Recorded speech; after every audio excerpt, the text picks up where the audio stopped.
Amigas y amigos, bienvenidos al programa Democracia, Verdad y Justicia. Este es un especial para evaluar, para analizar lo que ha hecho la Comisión 30S un año después de que empezara a investigar los sucesos ocurridos en el año 2010. Nos acompañan los comisionados Carlos Baca, presidente, Diego Guzmán y Oscar Bonilla. Con los tres vamos a dialogar esta noche en este programa especial, pero antes vamos a ver un video que hace la presentación formal de esto que vamos a espectar.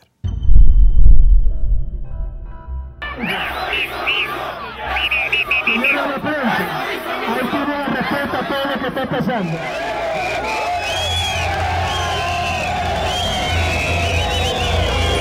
El pasado 30 de septiembre de 2010, Ecuador vivió un intento de golpe de Estado.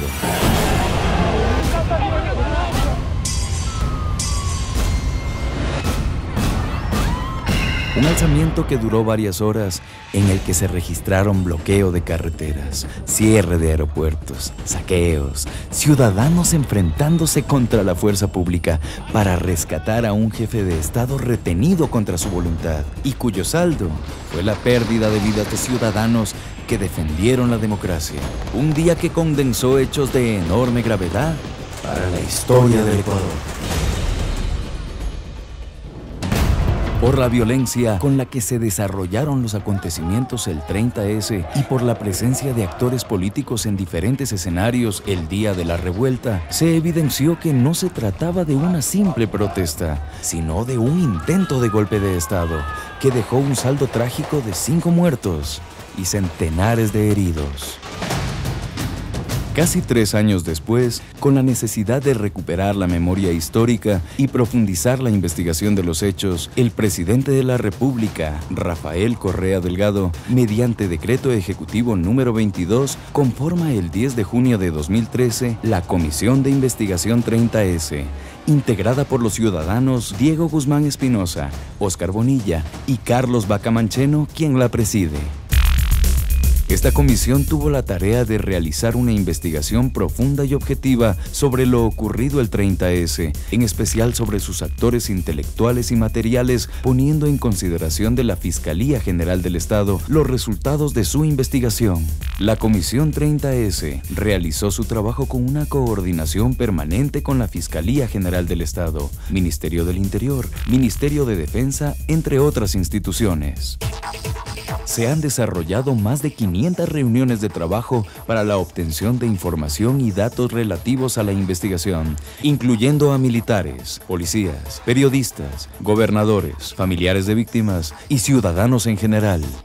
Las reuniones se realizaron no solo en la capital, ya que en 15 de las 24 provincias del Ecuador se produjeron manifestaciones y acciones por parte de los policías sublevados el 30S. Se implementó un sistema digital de manejo documental para el procesamiento de información, cerca de 20.000 fojas, 15.000 publicaciones de prensa y 300 piezas audiovisuales. Se sistematizaron las fuentes de video por escenario y línea de tiempo. Este 10 de junio de 2014, la Comisión 30S concluye su trabajo y es el país quien debe conocer los resultados de su investigación, ya que el 30S no solamente constituyó un atentado contra la vida del primer mandatario, sino que fueron miles de ciudadanos los agredidos en su intento histórico por defender a su presidente y por defender a la democracia.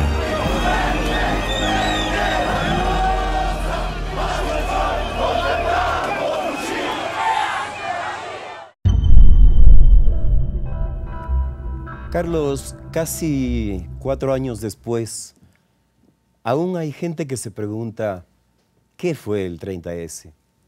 Para usted, como presidente de esta comisión, ¿qué ha significado esta fecha? ¿Qué significado tiene? ¿Qué simbología en la historia contemporánea del Ecuador? Gracias, Rubén Darío. Buenas noches. Es fundamental decir que después de prácticamente un año de investigaciones, de haber concluido el trabajo que se nos encomendó mediante el decreto ejecutivo que creó la comisión, nosotros podemos afirmar sin ningún temor a cometer un error y con absoluta claridad de que el 30 de septiembre del 2010 fue un intento de golpe de Estado. Fue un intento que se llevó adelante desde la perspectiva de una búsqueda de desestabilizar la democracia, de acabar con el gobierno del presidente Rafael Correa. Y obviamente eso tenía y tiene un contexto sobre el cual se pretendieron desarrollar estos hechos para, como se ha dicho, concluir el gobierno democrático del presidente Correa. Es una fecha que históricamente marca un punto de inflexión, un punto de quiebre, porque este proceso político, este proceso de gobierno que encabeza el presidente Correa y que se inicia en el 2007, estuvo en un gravísimo riesgo de ser interrumpido, estuvo en un gravísimo riesgo de concluir con enormes y trágicas consecuencias para el país. Nosotros, después de un año de trabajo, podemos ratificarle al país, a la opinión pública, que después de haber hecho un recaudo de miles de fojas, de cientos de horas de video, de centenas de entrevistas, de análisis de información y de documentación, nosotros le podemos afirmar al país de una manera clara y específica en ratificarnos lo que habíamos dicho antes. El 30 de septiembre fue un intento de golpe de Estado que buscó desestabilizar y terminar un proceso democrático y un proceso de gobierno que lo encabezaba el presidente Correa. Oscar, un golpe de Estado, un intento de golpe de Estado, ¿para qué? ¿De quién? ¿Por qué? Carlos lo ha introducido con bastante claridad. O sea, este intento de interrupción de un ciclo político, o sea, fundamental en la vida de nuestro país, que significó no solamente la restauración, sino la consolidación de la democracia en el Ecuador, y que era concurrente con un escenario internacional muy positivo y muy favorable también al desarrollo de la democracia, principalmente en América Latina, podríamos decir que en el mundo entero, pero principalmente en América Latina, o sea, encontraba adversarios. ¿Quiénes eran esos adversarios? Aquellos poderes fácticos que tanto en el país como fuera del país y coaligados procuraban restituir el viejo orden, ese orden caracterizado por la corrupción, ese orden caracterizado por la partidocracia, ese orden caracterizado por la violentación objetiva de la democracia. O sea, y los avances obtenidos por nuestro país a lo largo del periodo de gobierno del presidente Correa, desde 2007 hasta el 2010, son notables en absolutamente todos los aspectos. Las perspectivas de ese desarrollo era lo que se intentaba frustrar. Estos poderes fácticos, poderes fácticos económicos, medios de comunicación vinculados también a estos intereses, o sea, sectores dentro de las Fuerzas Armadas y dentro de la policía, diríamos más bien miembros, ¿no?, de Fuerza Armada y de Policía, o sea, concurrían también en este escenario y, por supuesto, esa oposición política, o sea, totalmente decadente, totalmente envejecida, que estaba prácticamente en proceso de extinción, también se vinculó a este intento por frustrar este proceso de cambio estructural que se impulsaba en nuestro país.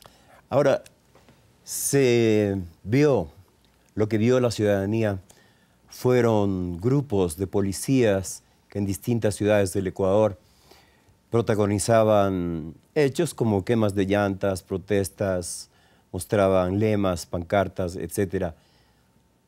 ¿No le queda en la conciencia suya, por ejemplo, Diego, la sensación de que algunos de los protagonistas intelectuales del hecho no han sido procesados, ni siquiera en lo más cercano, y que, por el contrario, se ha cortado la cuerda por el lado más débil?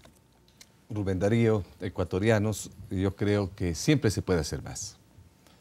Lamentablemente, los cientos de actores intelectuales, por lo menos decenas ¿Que sí hay? de actores intelectuales que planificaron, que estuvieron detrás de este golpe, que estaban profundamente interesados en romper con el sistema democrático, pues alguno de ellos va a tener que quedar en su conciencia y ellos saben quiénes son. Y posiblemente la ciudadanía, igual que su pregunta, dirá, sí, se rompió por lo más débil la cuerda. Pero fueron los actores más visibles, los operadores y que vinieron a cumplir con lo que planificaron los otros. Sin embargo, creo que la investigación, el trabajo que ha realizado esta comisión, y que debo felicitar y agradecer a mis compañeros y a todo el equipo que participó en este trabajo, pues han hecho todo lo humanamente posible para localizar a cada una de las personas que atentaron contra el sistema. Si alguno de ellos se nos escapa, pues está dentro de lo posible. Sin embargo, queda una instancia muy importante, que es la Fiscalía General del Estado, que es la que continuará con los procesos, es a cargo de quién más bien están los procesos, y dentro de esos procesos seguramente va a establecer, ojalá hasta el último de las personas que participaron en este atentado de golpe de Estado. Parecería descabellado, Óscar, pensar, sin embargo, que han pasado casi 4 años luego del 30S, vincular ese intento de golpe de Estado que ustedes han logrado investigar y profundizar con lo que habla el presidente ahora, que es el peligro de una restauración conservadora. Es decir, en otras palabras, que regresen los sectores que tanto daño le hicieron al país antes del año 2006, 2007. El intento de golpe de Estado del 30 de septiembre de 2010 se caracterizó por la aplicación de una fórmula concebida como la fórmula del golpe de Estado blando, una modalidad que no es la misma de los golpes de Estado a los que tradicionalmente resulta un poco ridículo hablar de este. Tradicionalmente estábamos acostumbrados nosotros en el Ecuador. Estábamos acostumbrados a golpes de Estado violentos, a golpes de Estado en donde las Fuerzas Armadas cumplían un papel fundamental, y al mismo tiempo, observamos antecedentes mucho más cercanos en los procesos que depusieron mandatos ilegítimos y que fueron procesos de revocatoria ciudadana de mandatos.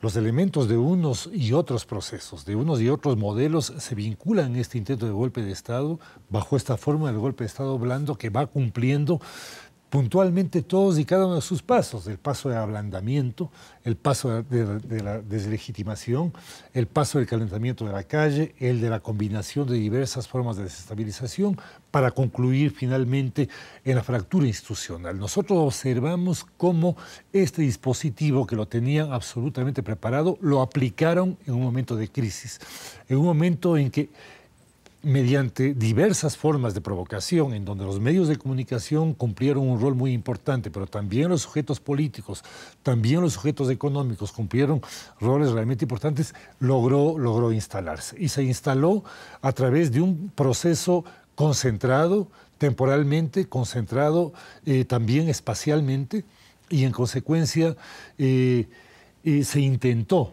la vinculación de todos esos factores para lograr las condiciones de desestabilización que provocaran la deslegitimación de un gobierno y su sustitución.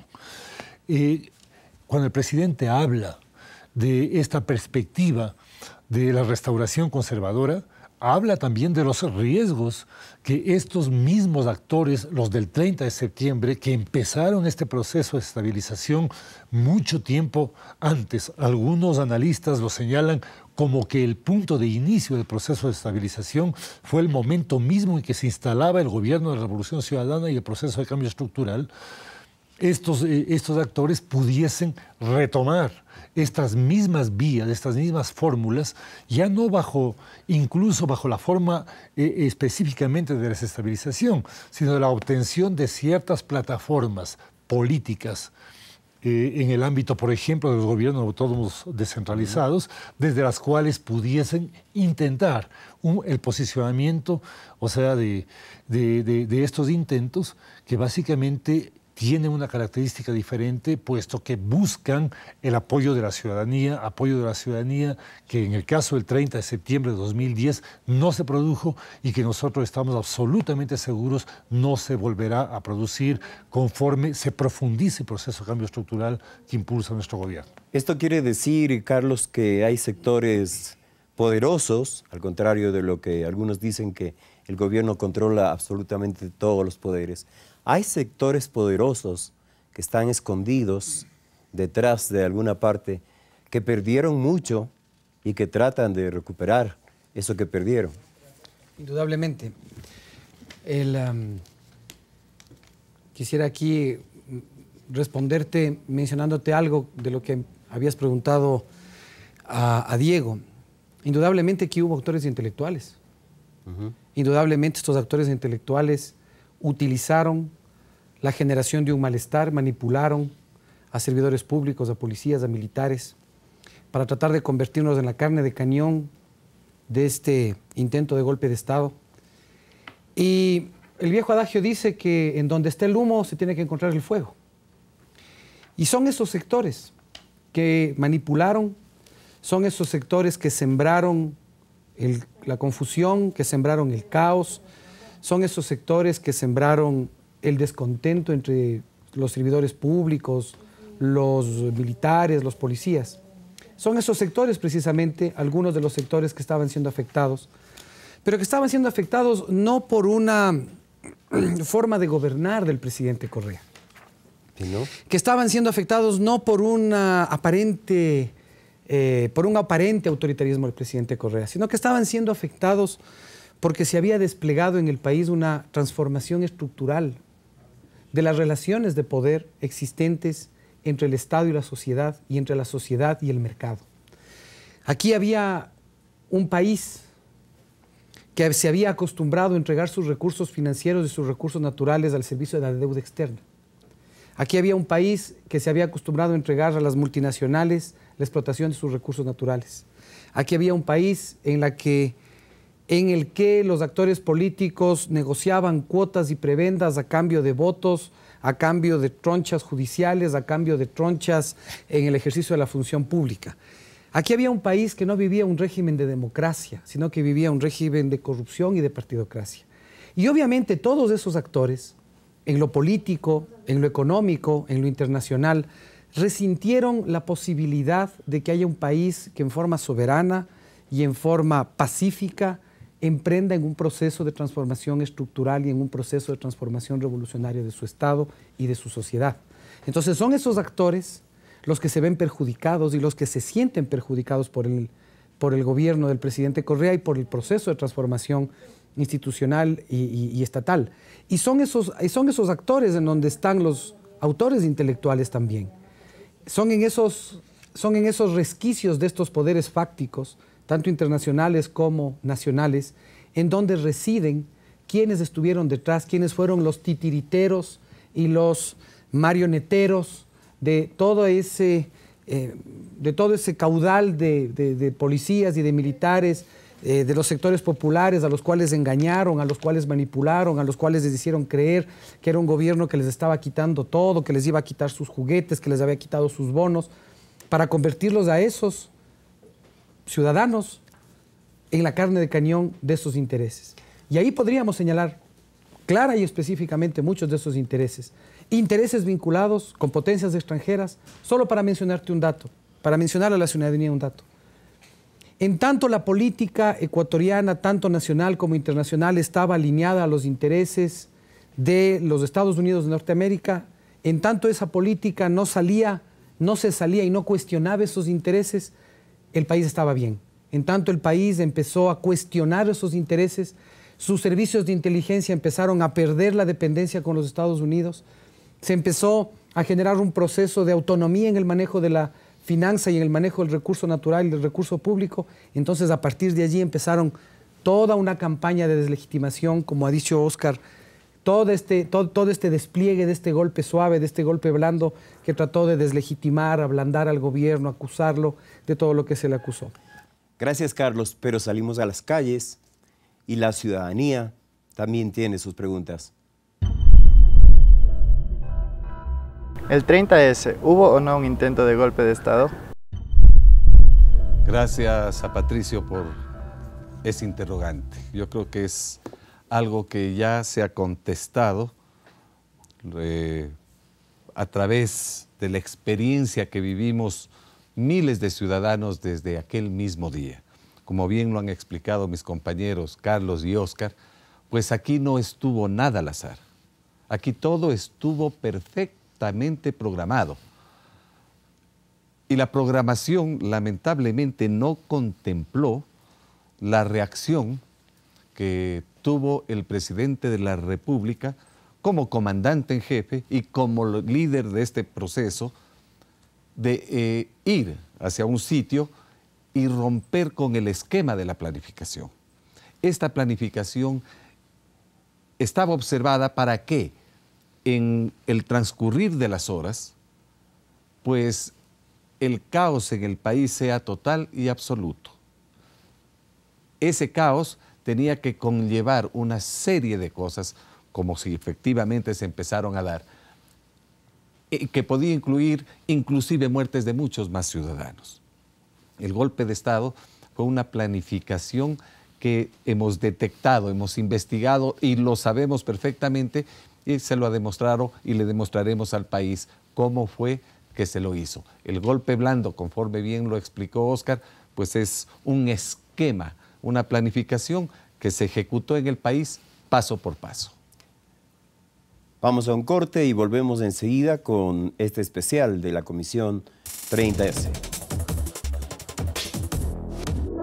El intento de golpe de Estado pretendió detener las transformaciones económicas, políticas e institucionales, así como el posicionamiento internacional de Ecuador, impulsados por la Revolución Ciudadana.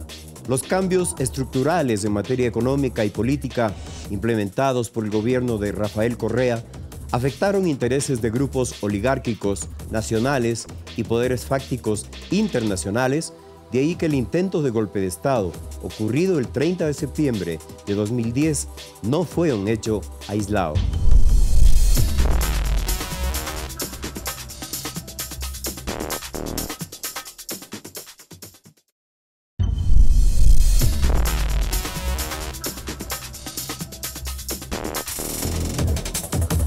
La Comisión 30S ha realizado más de 500 reuniones de trabajo con una permanente coordinación con la Fiscalía General del Estado, Ministerios del Interior y Defensa, entre otras instituciones.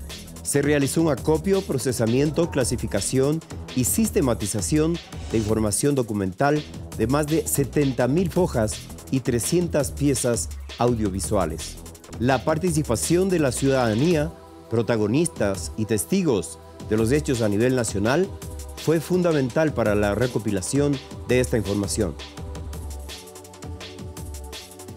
Volvemos con el especial Comisión 30S.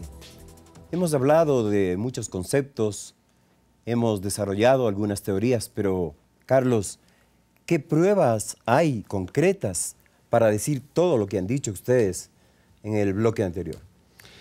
Rubén Darío, nosotros hemos recabado durante este año una muy importante cantidad de evidencias que demuestran que el golpe de Estado fue efectivamente planificado y organizado, que algunos de los hechos que se consideraban como parte de un acto aislado delictivo, como lo que ocurrió en Guayaquil, también eventualmente fue preparado, fue planificado. Tenemos testimonios, tenemos videos.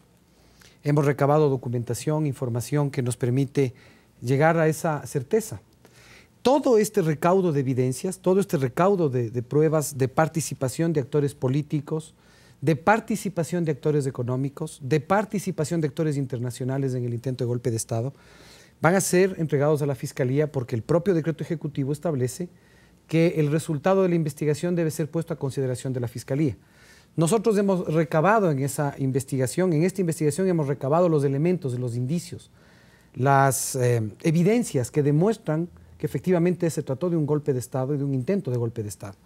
Estas evidencias y toda la sistematización completa de toda esta información que estaba dispersa en distintas instituciones y estaba dispersa también en distintos actores, se la vamos a entregar al fiscal general del Estado, que es la Fiscalía, de acuerdo con la Constitución, el órgano que tiene la obligación de convertirlo en pruebas con carácter vinculante jurídico. Entiendo, Óscar, que hay muchas cosas que no se pueden decir precisamente porque van a un proceso de fiscalía, pero debe haber detalles, debe haber datos que yo quisiera pedirle a usted que le cuente, por favor, a los ciudadanos. Sí, sin duda alguna, Rubén Darío. Hace un momento comentábamos con los comisionados, o sea, que muchas veces nosotros nos perdemos viendo las pulgas del elefante y no vemos el elefante mismo. Los hechos que ocurrieron el 30 de septiembre fueron de una monumentalidad tan grande que toda la ciudadanía no únicamente aquella que estuvo cercana a los lugares de los hechos, porque estos hechos no se produjeron únicamente en el Regimiento Quito, ni en el Hospital de la Policía, ni en la Avenida Mariana de Jesús, se desplegaron en todo el país, y esto es muy importante que lo reconozcamos. Lo del Regimiento Quito, una policía soliviantada, no pueden de ninguna manera velar lo que estaba pasando en Guayaquil, lo que estaba pasando en Riobamba, lo que estaba pasando en Latacunga, lo que pasaba en Ibarra, lo que pasaba, en fin, en casi todas las provincias del país. No son presunciones, no son ninguna presunciones. Exactas. Y cuando Carlos se refiere a las pruebas, se refiere justamente a la diseminación y a la simultaneidad de las acciones. Y la simultaneidad de las acciones manifiesta justamente el hecho de que hubo una conspiración y que hubo una planificación. Pero si nos referimos a los hechos, hay tantos, Rubén Darío, y son tan importantes, son tan conmovedores, pero al mismo tiempo son tan esperanzadores como recordar al presidente de la República, o sea, atravesando momentos muy graves, pero atravesándolos con esperanza, atravesándolos con valentía, atravesándolos con visión de futuro, atravesándolos y manifestando al país una posición tan coherente, una posición tan valiente y una posición tan consistente en no ceder, en no negociar, en no permitir de ninguna manera que la majestad de poder del presidente de la República y de la presidencia de la República y del Estado fueran lesionadas por estos golpistas. Son muchos los hechos desde el momento en que el presidente ingresa al Regimiento Quito, desde el momento que se sostiene a lo largo de una serie de episodios que todos observamos y todos vivimos. A mí me tocó estar al lado de él en diversos momentos a lo largo de ese día. Y luego, ya en el Hospital de la Policía, sosteniendo la consistencia no únicamente de un gobierno, no únicamente de un proyecto, sino la consistencia del Estado mismo, que había vuelto por el causa de la democracia a fortalecerse después de esa larga noche neoliberal en la que prácticamente había sido disuelto. Diego, sin embargo, hay rastros, hay como todavía algunas confusiones de parte de muchos ciudadanos en cuanto a que fue un simple motín policial o que se cometieron también graves errores estratégicos desde el poder. ¿Cómo evalúan ustedes estas dos posibilidades que aún hay mucha gente que maneja?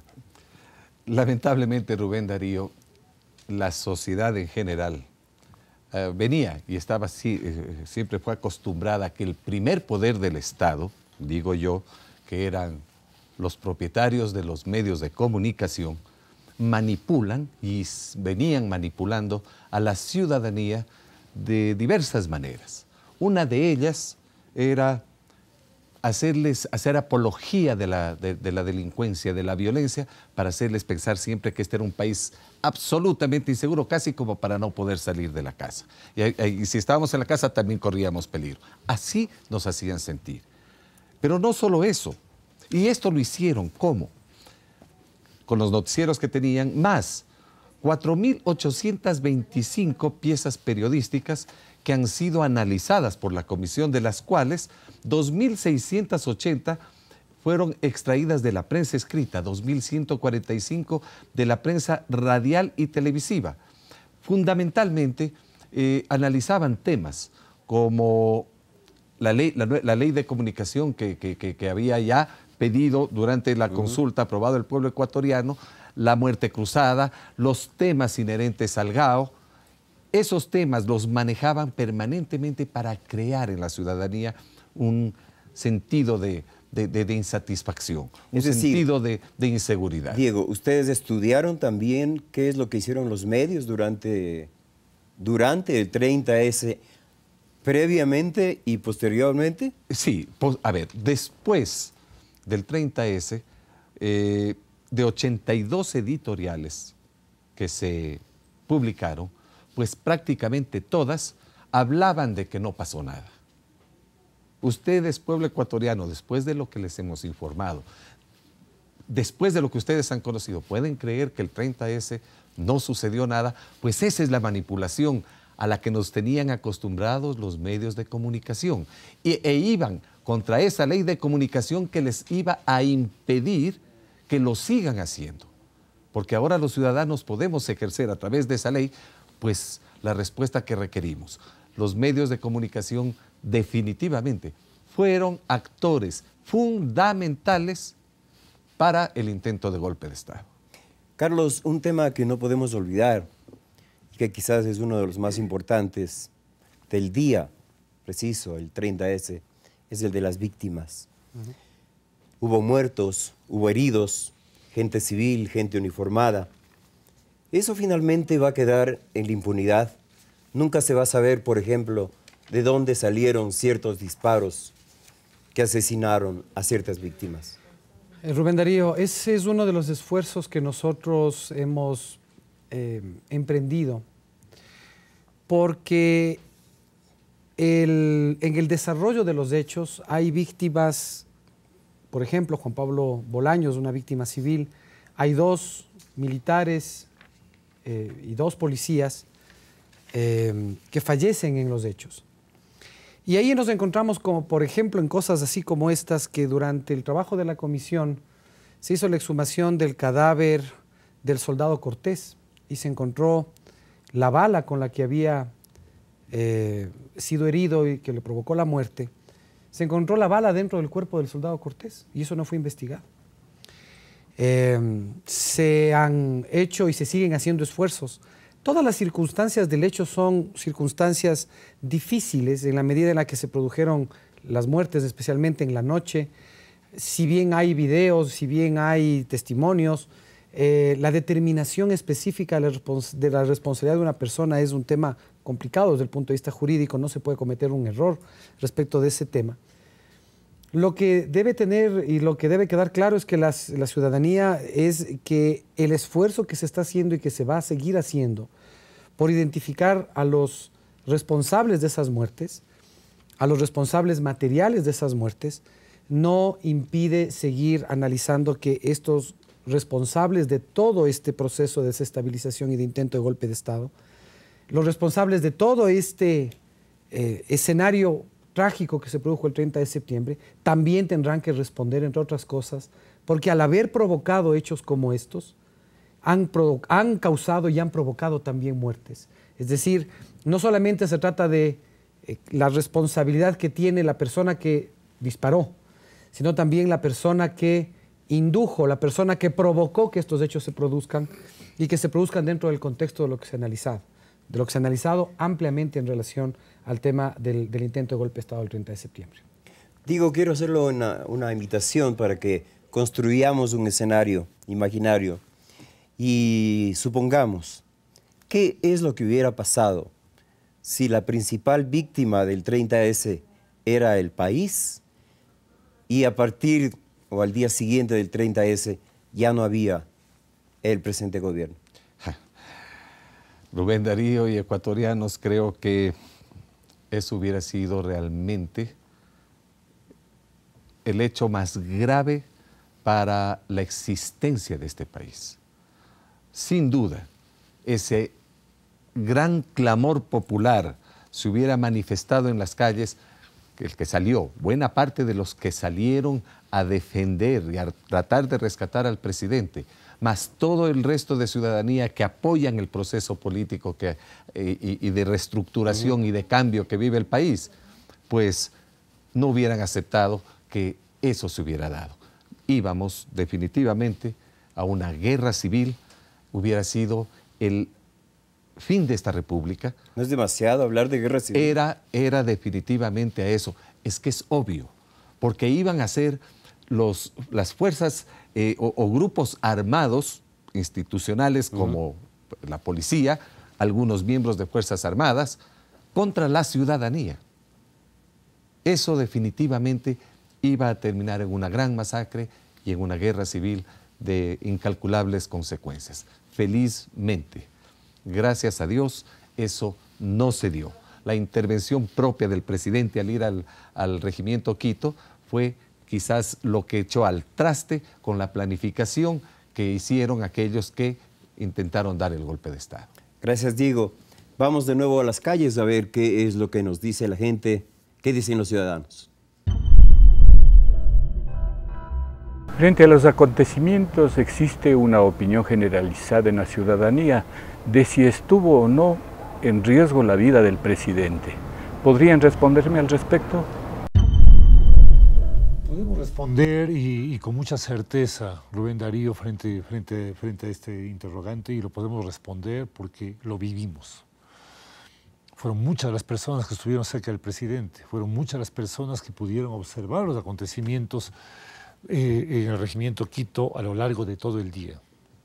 Y nosotros hemos llegado a una conclusión, y es una conclusión absolutamente fundamentada. Por cierto, quisiera hacer un paréntesis para decir que toda esta información, para insistir en que toda la información que nosotros hemos recabado ha sido paulatinamente transferida a la Fiscalía y será transferida también a la Fiscalía y a todas las entidades que tienen relación con el Sistema Nacional de Justicia a fin de que sea utilizada adecuadamente. Pero yo sí puedo afirmar que el presidente de la República, convertido en objetivo móvil, su vida convertido en objetivo móvil a lo largo de ese día, y un objetivo estratégico, se convirtió efectivamente en un blanco. O sea, fueron muchos los momentos en los que el presidente pudo haber caído, pudo haber muerto. El presidente ingresó al área de emergencia del Hospital de la Policía prácticamente asfixiado. Y en el área en la que el presidente estaba dispuesto a ingresar, o sea, llevado realmente por su seguridad y por ciudadanos de buena voluntad que arriesgaban también su vida por estar junto a él y protegerla, también se lanzaron gases lacrimógenos. Si no se abrían esas puertas, bajo la presión que se ejerció para que se abrieran por parte de los responsables de la policía, que tendrán que pagar, entre otras cosas, por haber intentado bloquear el ingreso del presidente al hospital de la policía, en ese momento el presidente pudo haber muerto. El presidente lo primero que recibió fue oxígeno en el área de emergencias. Posteriormente, en el piso tercero, su habitación intentó ser violentada, o sea, por gente enmascarada, por gente armada, por policías, o sea, que algunos uniformados y otros vestidos de civil intentaron penetrar. Y se intentó, evidentemente, también a lo largo del día, diversas formas de emboscar al presidente, provocando su salida del hospital de la policía, o sea, con el propósito evidente de atentar contra su vida. Ese callejón de honor que se inventó en algún momento era realmente una emboscada. La forma en que ese callejón fue diseñado, la forma en que se planificó la salida del presidente en una dirección completamente distinta de la que el presidente había dispuesto a realizar su salida, manifestó también otra vez no únicamente lo que acontecía en el helipuerto, sino ya en la salida del presidente la posibilidad de que lo asesinaran. Tenemos pruebas fehacientes de esto y estas pruebas están registradas por las voces de quienes dieron la voz de mando, la orden de mando de asesinar al presidente de la República. Nos vamos a un segundo corte. Recuerden que estamos en el especial Democracia, Verdad y Justicia. Ya volvemos.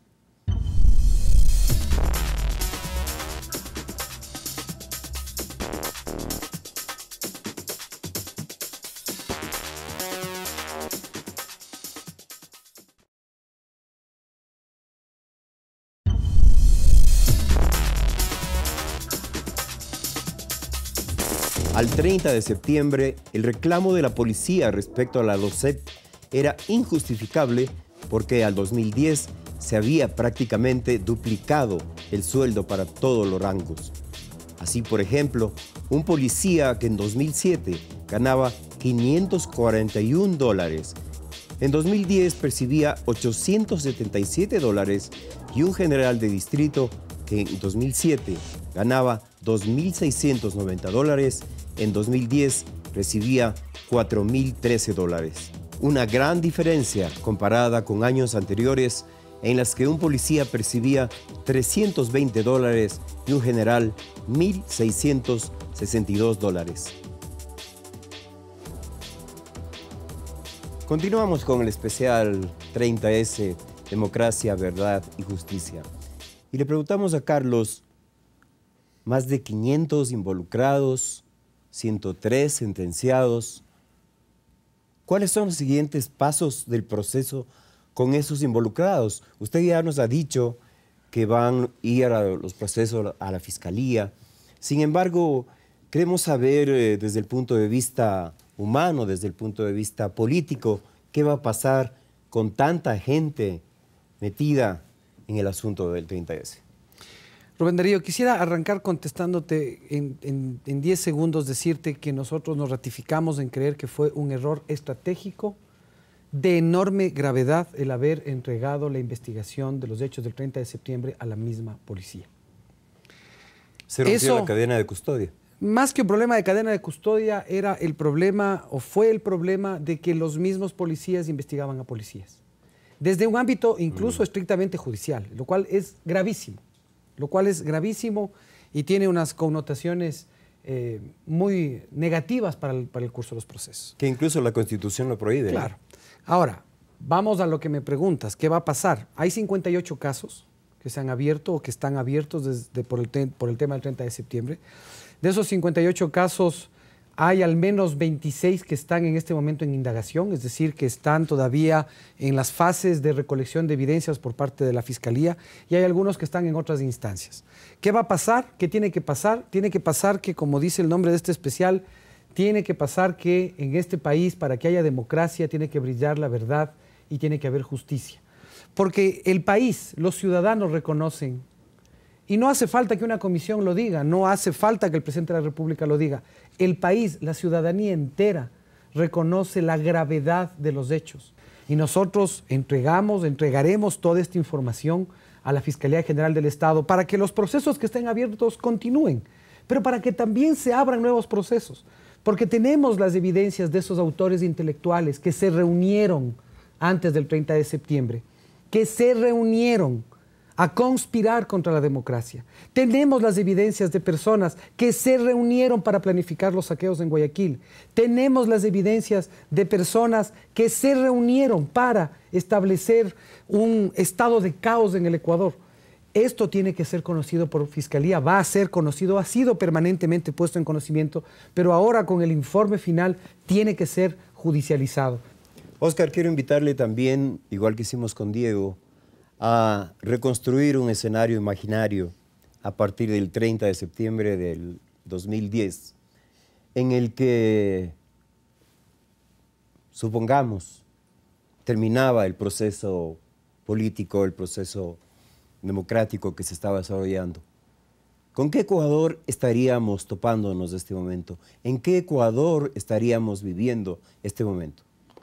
Con seguridad en el Ecuador de antes de la Revolución Ciudadana, en el Ecuador de la partidocracia y en el Ecuador de la larga noche neoliberal, en el Ecuador en el que reinaban los poderes fácticos, en el Ecuador en el que los medios de comunicación tenían en la palma de su mano a sus gobiernos, a los diferentes gobiernos, en el Ecuador de los fugados, en el Ecuador, o sea, de la impunidad, en el Ecuador en donde, o sea, se podía perseguir, se podía asesinar, se podía acosar, se podía crear circunstancias jurídicas completamente artificiales con el fin de doblegar las voces de protesta. En el Ecuador, sometido a los intereses del Fondo Monetario Internacional.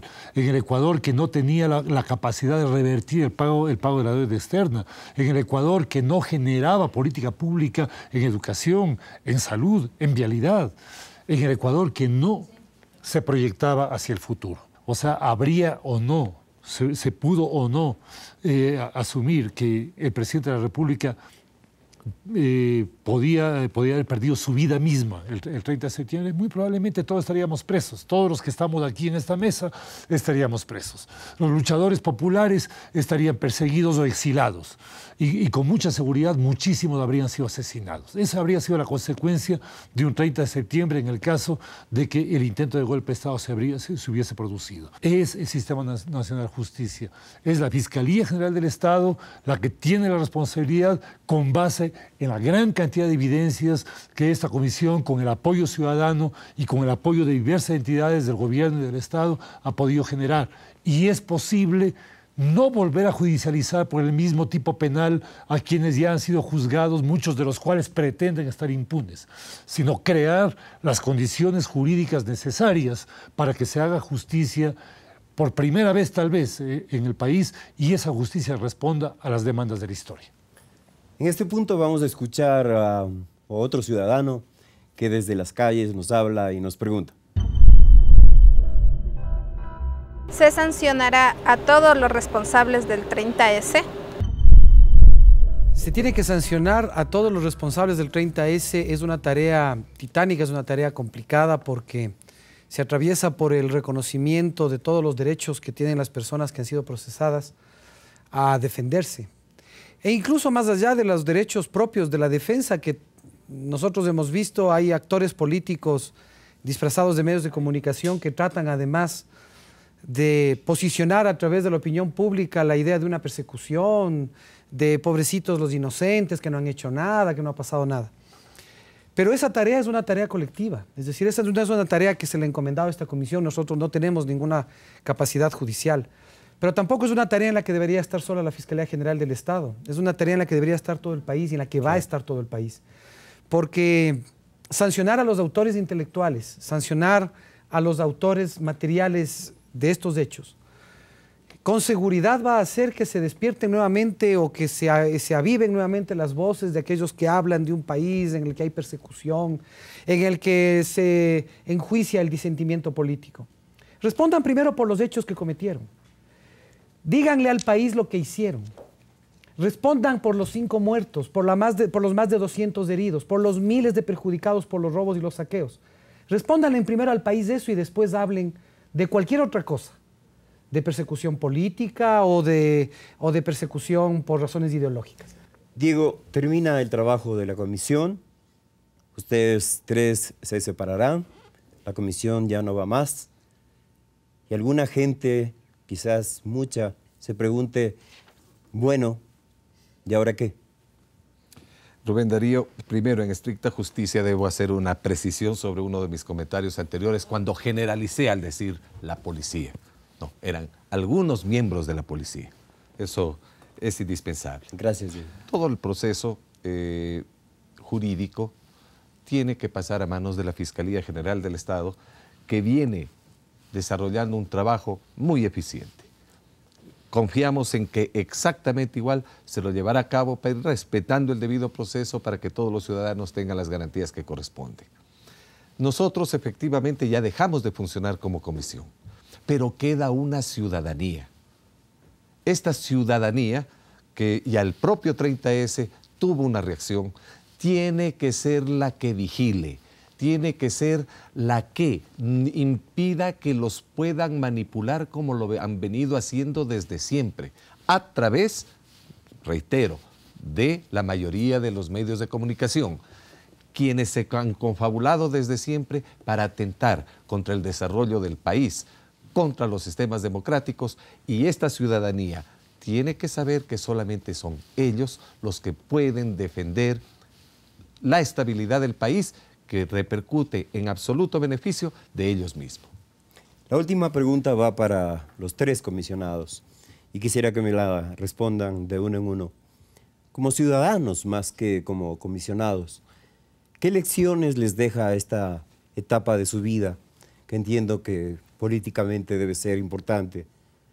¿Qué lecciones les deja esta responsabilidad de investigar semejante caso? ¿Qué les queda en lo más íntimo de ustedes, Carlos? Rubén Darío, a mí me queda la satisfacción de haber actuado permanentemente en la búsqueda de la verdad, en no haber caído en ninguna de las tentaciones o de los errores que uno puede cometer por estar absolutamente convencido de que un proceso de transformación como el que vive el país es un proceso que va a hacer historia y que hace historia. Creo que nuestra principal tarea en el esclarecimiento de estos hechos ha sido actuar objetivamente, actuar de una forma equilibrada, respetar a todas las instituciones por igual, respetar a todos los actores por igual, pero inquirir la verdad y buscarla. Yo creo que en lo más íntimo me queda la convicción más fuerte, la convicción más profunda de dirigirme a los policías, a los militares, a los servidores públicos, a los médicos, después de haber visto lo que pasó el 30 de septiembre, de decirles que no se dejen engañar, que no se dejen manipular, que los titiriteros, que los marioneteros detrás de la generación de malestares y de ruidos y de supuestas pérdidas de derechos y pérdidas de beneficios, son gente que está buscando sus propios intereses Entonces, ¿qué convicción en lo más íntimo me queda? La convicción que me queda en lo más íntimo es el, de alguna forma, haber contribuido también para que toda la ciudadanía no se deje manipular, no permita ser, que no vuelva a ser el ciudadano más pobre, el sargento, el clase, el policía, no vuelvan a caer en manos de los titiriteros que se aprovecharon de un malestar generado por ellos mismos, generados por los medios de comunicación, para convertirlos en la carne de cañón del 30 de septiembre. En lo más íntimo, Diego, en pocas palabras, por favor. Entregar al país una verdad sobre parte de la historia era indispensable, era fundamental que la ciudadanía sepa qué fue lo que exactamente sucedió, quiénes estuvieron detrás, qué partidos políticos de manera especial estuvieron detrás, quiénes, estando aún en curso el delito contra el que se estaba cometiendo contra el presidente, estando secuestrado, ya pedían amnistía. Esa verdad histórica la hemos podido establecer en un ámbito de absoluta independencia, solo en búsqueda de la verdad, sin afectos ni desafectos personales, pero sí con un gran amor por nuestro país. Oscar Bonilla, por favor. Frente a esta pregunta, yo podría responder en dos momentos. El primer momento, tengo un sentimiento y tengo una percepción de certeza, de absoluta certeza y claridad respecto a haber descifrado los elementos de un momento de crisis política que fue superado y que proyectó hacia el futuro nuestro país, nuestra ciudadanía y obviamente también este gran proceso de cambio estructural que otorga libertad, que consolida la democracia y que otorga también dignidad a todos y cada uno de los ciudadanos y ciudadanas de nuestra patria. Y me queda también un profundo sentimiento de rebelión, un profundo sentimiento de indignación, que es producto justamente de esta certeza, y una convicción tan profunda como esa rebelión y esa indignación de que es necesario continuar en esta lucha, de que no podemos cejar, de que no podemos bajar los brazos y que debemos estar atentos frente a cualquier intento que pudiera presentarse para destrozarlo con la participación ciudadana. Muchísimas gracias a Carlos Vaca, a Diego Guzmán y a Oscar Bonilla por haber estado en este programa especial de Democracia, Verdad y Justicia, Comisión 30S. Buenas noches y esperamos que hayamos contribuido a que los ciudadanos conozcan más de la historia contemporánea del Ecuador.